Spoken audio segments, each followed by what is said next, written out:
Dear students, तो आज का अपना नेक्स्ट अगला टॉपिक है चतुर्भुज। चतुर्भुज के बारे में जानेंगे हम।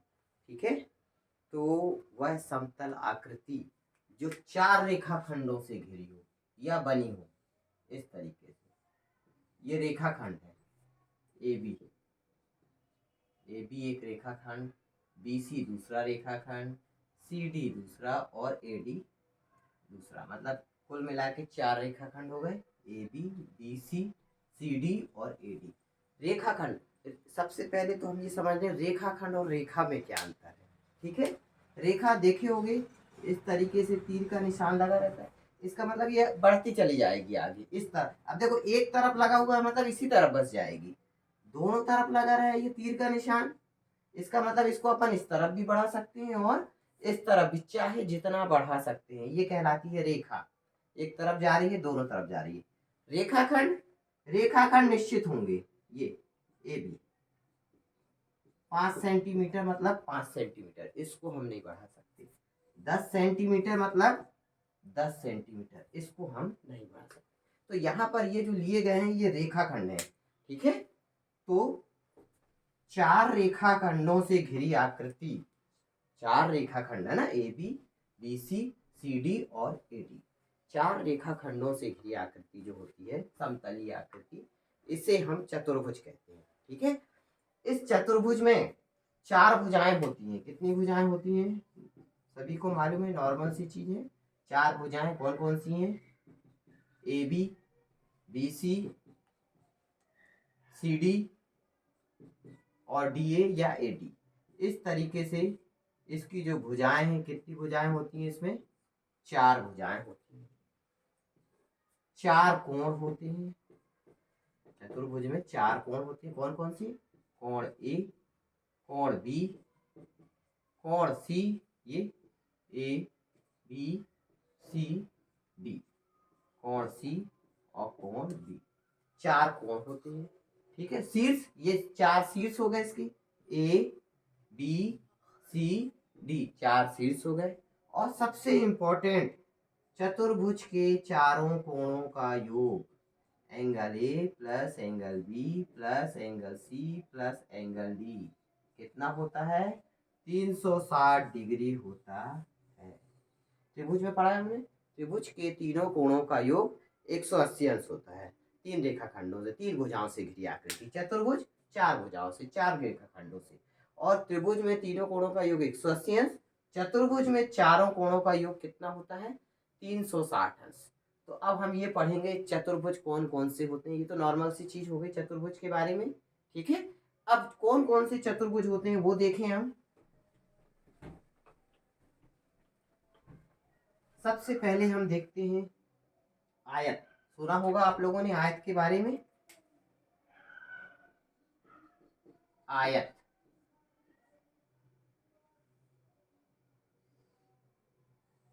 कुछ इस तरीके से आयत की आकृति होती है, ए बी सी डी। आयत के बारे में कुछ सामान्य जानकारी हमें मालूम होना चाहिए। क्या? इसका जो प्रत्येक कोण है, आयत का जो प्रत्येक कोण है वो कितना होता है? 90 अंश का होता है। प्रत्येक कोण मतलब कोण ए 90 अंश, कोण बी 90 अंश, कोण सी 90 अंश और कोण डी भी 90 अंश। मतलब चारों कोण जो है कितने होते हैं? 90 अंश के। फिर दूसरी चीज सबसे इंपॉर्टेंट, आयत के आमने सामने की भुजाएं आपस में बराबर होती हैं। आमने सामने की मतलब ए बी भुजा जो है वो किसके बराबर हो जाएगी? डी सी भुजा के बराबर हो जाएगी। फिर यहाँ पर ए डी भुजा जो है, ये वाली ए डी भुजा जो है वो किसके बराबर हो जाएगी? ए डी भुजा जो है ए डी वो बी सी के बराबर हो जाएगी। तो एक चीज क्या पढ़ी हमने? प्रत्येक कोण, कोण ए, कोण बी, कोण सी, कोण डी, चारों में से कोई भी कोण ले लें, प्रत्येक कितने अंश का होता है? 90 अंश का होता है। और आयत में आमने सामने की जो भुजाएं हैं, ए बी भुजा डी सी के बराबर होगी और ए डी भुजा बी सी की। ये भुजा इसके बराबर, ये भुजा इसके बराबर। और आयत में दो विकर्ण होते हैं। विकर्ण क्या होते हैं? देखो, ये ए से लेके सी, इसको मिला दिया हमने, ए सी। तो ये जो ए सी है क्या कहलाएगा? आयत का विकर्ण। तो एक विकर्ण ए सी हो गया और दूसरा विकर्ण ये हो गया। BD हो गया। अब ये विकर्ण क्या कर रहे हैं, दोनों एक दूसरे को प्रतिच्छेद कर रहे हैं, काट रहे हैं। तो अब हमको ये भी मालूम होना चाहिए कि विकर्ण एक दूसरे को समद्विभाजित करते हैं। समद्विभाजित मतलब विकर्ण जो है एक दूसरे को बराबर दो भागों में बांटते हैं। मतलब ये AC और BD O पर प्रतिच्छेद कर रहे हैं, इसका मतलब जितना OA होगा उतना ही क्या होगा, OC होगा। इसी प्रकार जितना OB होगा उतना ही OD होगा। मतलब विकर्ण जो है एक दूसरे को समद्विभाजित करते हैं। ये आयत के बारे में थी जानकारी। फिर नेक्स्ट वर्ग।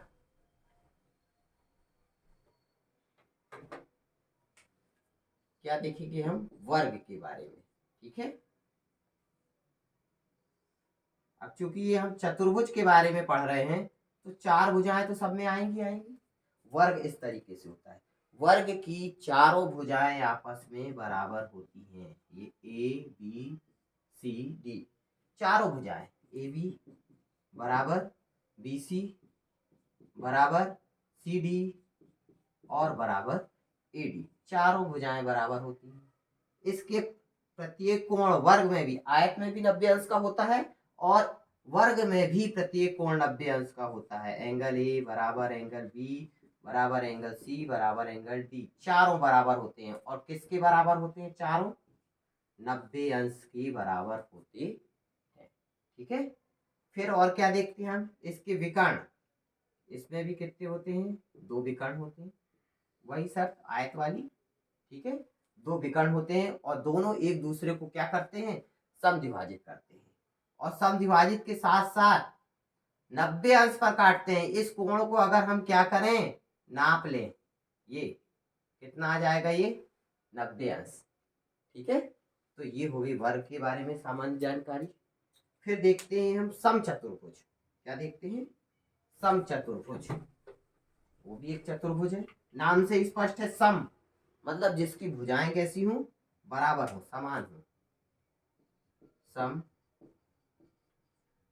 चतुर्भुज।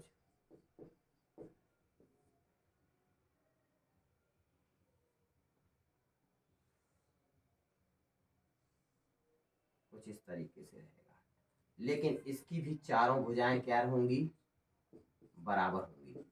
AB बराबर BC बराबर CD और बराबर AD। ठीक है, चारों, इसमें चार कोण होंगे, ABCD।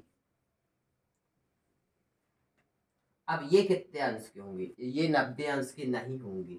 लेकिन यहां पर ये चीज ध्यान रखना है हमको, सम्मुख कोण आपस में कैसे होंगे, बराबर। एंगल A बराबर क्या हो जाएगा, एंगल A किसके बराबर हो जाएगा, एंगल C के बराबर हो जाएगा। एंगल B किसके बराबर हो जाएगा, एंगल B जो है वो किसके बराबर हो जाएगा, एंगल D के बराबर। इसमें भी दो विकर्ण होते हैं, AC और BD।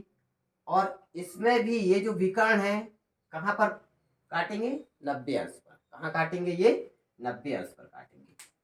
समचतुर्भुज के बाद नेक्स्ट आता है समांतर चतुर्भुज।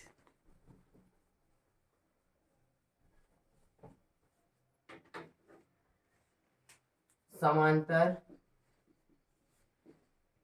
चतुर्भुज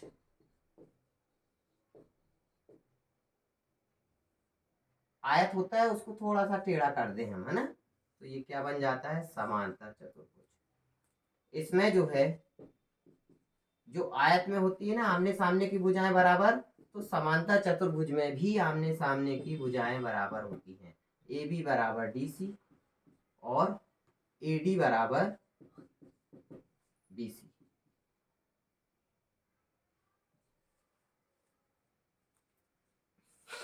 फिर इस समांतर चतुर्भुज, इसके भी सम्मुख कोण आपस में कैसे होते हैं, बराबर। एंगल A बराबर एंगल C और एंगल B बराबर एंगल D। A जो है वो C के बराबर होता है और कोण B जो है वो D के बराबर होता है। और विकर्ण, इसमें भी दो विकर्ण होते हैं और दोनों ही विकर्ण एक दूसरे को क्या करते हैं, समद्विभाजित मतलब बराबर दो भागों में बांटते हैं। कुछ जो गुण हैं सभी में लगभग लगभग काफ़ी कुछ एक जैसे हैं और कुछ अलग अलग हैं, तो ये हमें ध्यान रखना है।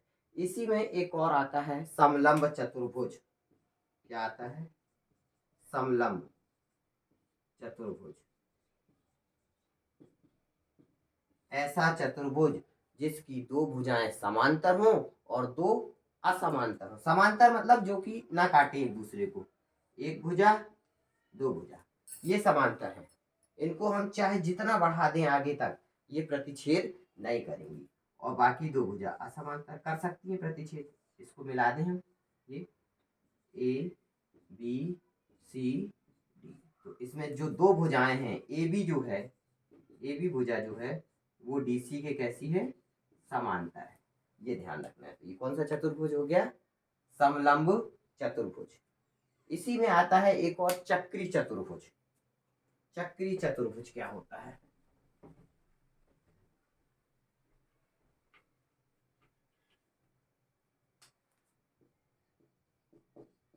चक्री चतुर्भुज ऐसा चतुर्भुज जिसके चारों शीर्ष वृत्त पर स्थित हों।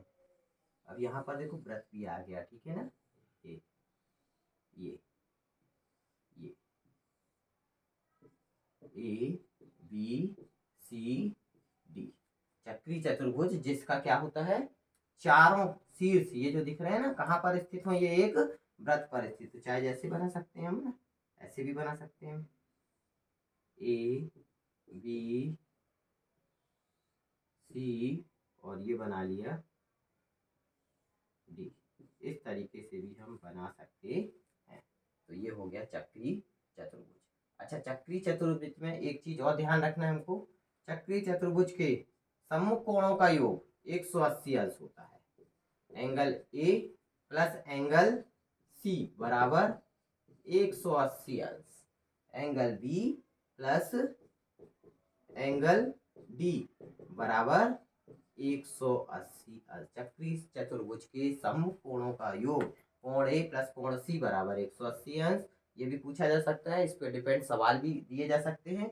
Angle B plus angle D बराबर 180 अंश। इस तरीके से ये चतुर्भुज के बारे में कुछ गुण थे उनके, जो हमें ध्यान रखना है। अगर ये मालूम होगा तो इससे पे डिपेंड जो क्वेश्चंस हैं वो हम आसानी से हल कर सकते हैं। ये छोटा सा वीडियो अगर आप लोगों को अच्छा लगा हो तो इसे शेयर और लाइक ज़रूर करिएगा।